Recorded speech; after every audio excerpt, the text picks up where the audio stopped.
Wala na sigurong hihigit pa sa kadakilaan ng ating mga guro, lalo na ang mga nakadestino sa Libakaw, Aklan, na 14 na mga ilog ang kailangang tawirin makapagturo lang sa kanilang mga estudyante. Ito ang totoong buwis buhay.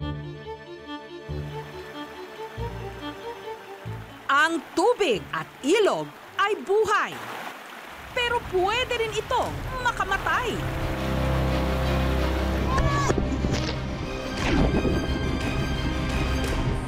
Oh my gosh! Sa videong ito, walang katakot-takot na nagpapaanod sa rumaragasang ilog ang mga guro ng Dalagsaan Integrated School sa probinsya ng Aklan. Nakikipagpatintero kay kamatayan, marating lang at makapagturo sa kanilang eskwelahan.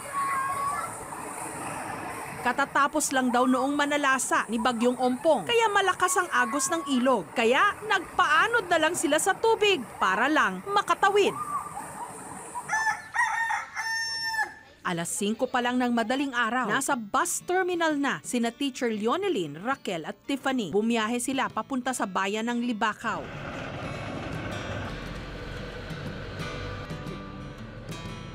Kasama nila si Teacher Ain na 8 buwang buntis.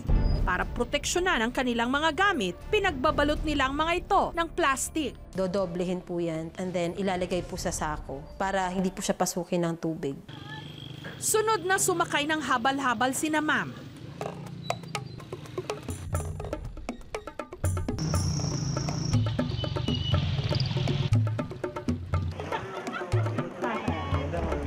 Makalipas ang 2 oras, nagsimula na silang maglakad. Binagtas ang gilid ng Aklan River. Mabato at madulas ang daan, pero ang talaga raw malaking hamon para marating ang kanilang eskwelahan,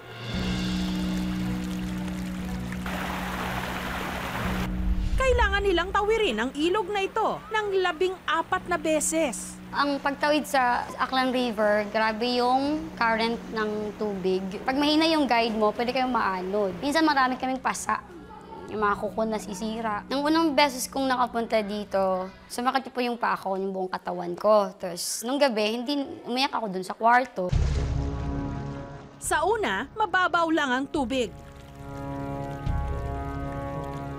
Pero sa mga sumunod, hanggang bewang at dibdib na ito.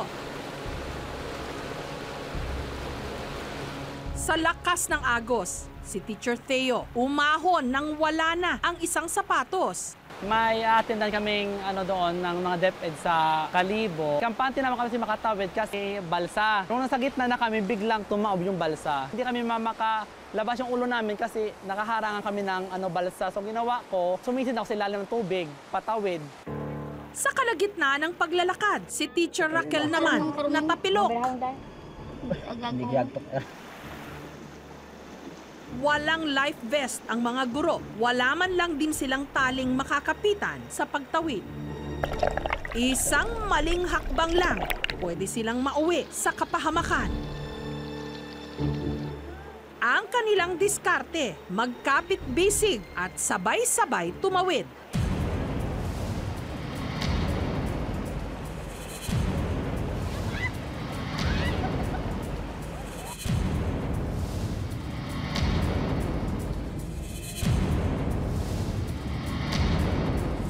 Ang plastic bag, ginawa na nilang salbabida.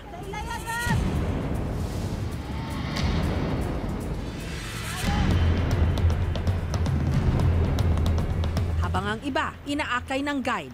Pag yung bagahe namin medyo may kagaanan, dinadagdagan po nila yan ng bato. Parang yun yung pinakaangkla na makakapaglakad sila sa tubig na hindi inaanod habang akay-akay kami.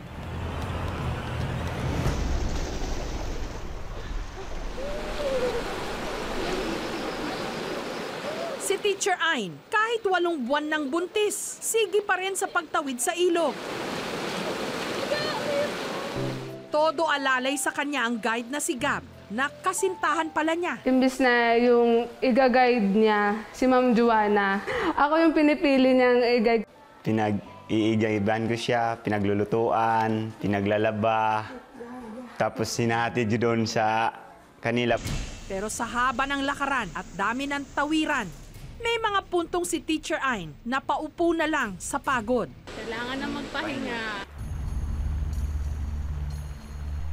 Si Teacher Noraline naman, kayang tumawid mag-isa. Gamay na raw niya ang ruta. Taga-Dalagsaan daw kasi ang kanyang pamilya. At sa Dalagsaan Integrated School din siya nagtapos. Matatarik yung daan, tapos yung mga bato is matutulis talaga. Si Teacher Noraline nagturo sa isang universidad sa Aklan. Pero dahil malaki raw ang pasasalamat niya sa kanyang eskwelahan, kahit papahirapan, bumabalik siya para magturo. Bakit ako magsisilbi sa ibang lugar? Kung kailangan ako dito, bilang IP, kailangan kong balikan kung saan ako nanggaling. Dahil sa buwis buhay na pagtawid, nakakatanggap naman daw sila ng hazard pay na umabot ng mahigit 11,000 pesos noong 2017. Pero hindi raw ito sapat. 2 beses lang kasi kada buwan kung makauwi ang mga guro. At malaking bahagi ng kanilang mahigit 20,000 na sweldo kada buwan napupunta lang sa pamasahe at baon. Sa huling tawid nila sa ilog,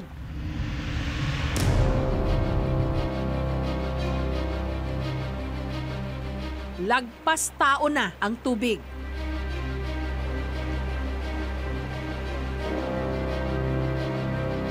Mababaw pa nga raw yan kumpara sa mga nakaraan. Pagbaha, hindi kami makakatawid dito, kaya doon kami dumadaan mula doon sa hagdan. Tapos pupunta kami doon sa likod ng mga puno na yan. Si Teacher Ain hindi na kinaya, kaya pinasan na lang siya ng kanyang kasintahan.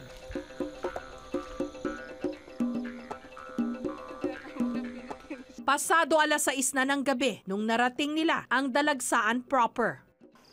Ang mga guro dumiretso sa tinutuluyan nilang bahay para kumain at magpahinga. Nasa pagitan ng mga bundok at ilog ang Barangay Dalagsaan. Ang mga residente mula sa tribo ng Aklanon, Bukidnon, walang signal ng cellphone sa lugar. Wala ring linya ng kuryente. Umaasa lang sila sa solar panels o kaya generator. Pag-aabaka ang pangunahing kabuhayan dito. Trabahong pinagkukunan ng pambaon ng 18 anyos na pero grade 6 pa lang na estudyante na si Benhar. Si Benhar din ang first honor sa kanilang eskwelahan. Galing silang tumuro. Kaya sabi ko, sarili ko, gusto ko rin maging teachers. Para makatulong sa mga bata. Aabot sa mahigit 400 ang kanilang mga estudyante. Gayong ang kanilang mga classroom, 7. Meron daw sanang nakatakdang itayong 2-story building na may 8 classroom. Pero ilang beses na raw umatras ang mga bidder. Ayaw na mga bidders ng mahirap na paglakad papunta doon. Ipinagtapat ng mga guro na sa totoo lang daw gusto na nilang magpalipat ng assignment. Lalo na ngayon, may anak na ako. So, kailangan ko. Siyempre, matutukan ko rin yung anak ko. Nasabi ko nga minsan, na kailangan ko itong gawin, kailangan ni mama umalis para sa future mo. Samantala, sa linggong ito, dumating at nag-inspeksyon ang mga kawani ng Department of Public Works and Highways. At ibinahagi nila ang magandang balita. May nakilala kaming interesado talagang gumawa dito. Yung roots ata niya, asawa siguro niya mukhang dito rin sa Dalagsaan. Yung lakarin ho, inaalaw naman ho kami ng department namin na mag-consider ng howling. Bilang pasasalamat sa dakila nilang mga guro, ang mga estudyante ng Dalagsaan Integrated School may munting sorpresa para sa kanila. Mga guro, labis-labis po kaming nagpapasalamat sa walang sawang pagmamahal ninyo sa amin. Sa bawat pamilyang iniwanan niyo sa inyong mga bahay para lamang makapagturo kayo sa amin. Sa bawat pagod na dinadanas ninyo po para makarating dito at makapagbigay kaalaman sa amin. Kayo po ang aming bayaning tunay. Happy Teacher's Day!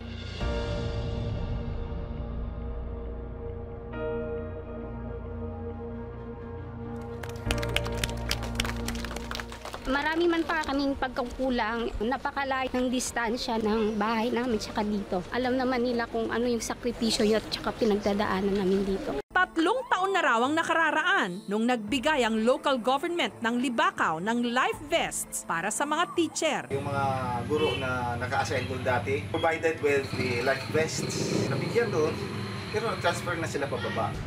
Sumulat na raw si Isagan sa local government at mga NGO na tulungan sila na magpagawa ng mga hanging bridge para mas ligtas na silang makarating sa eskwelahan. That roads and bridges should be provided to this place. Sa biyahe pabalik ng bayan, nakasabay ulit ng aming team ang ilang mga guro ng Dalagsaan Integrated School. Minabuti nilang sumakay ng balsa.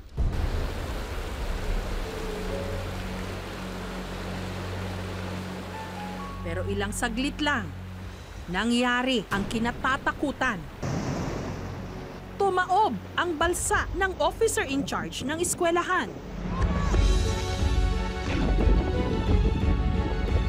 Pati ang sinakyang balsa ng aming team tumaob din, nasira. Pati ang ilang mga gamit ng aming team may nasugatan, pero mabuti na lang at walang malubhang nasaktan. Bigla na lang bumaliktad yung bangka, katapos nasa ilalim na ako, sakala ko mamamatay na ako. Buti na lang may nakapitan akong lubid na katali dun sa bangka.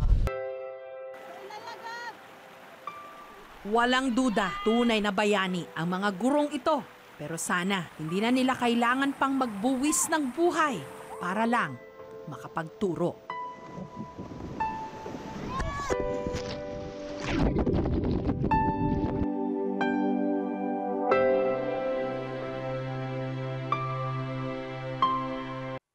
Thank you for watching, mga kapuso. Kung nagustuhan niyo po ang videong ito, subscribe na sa GMA Public Affairs YouTube channel. And don't forget to hit the bell button for our latest updates.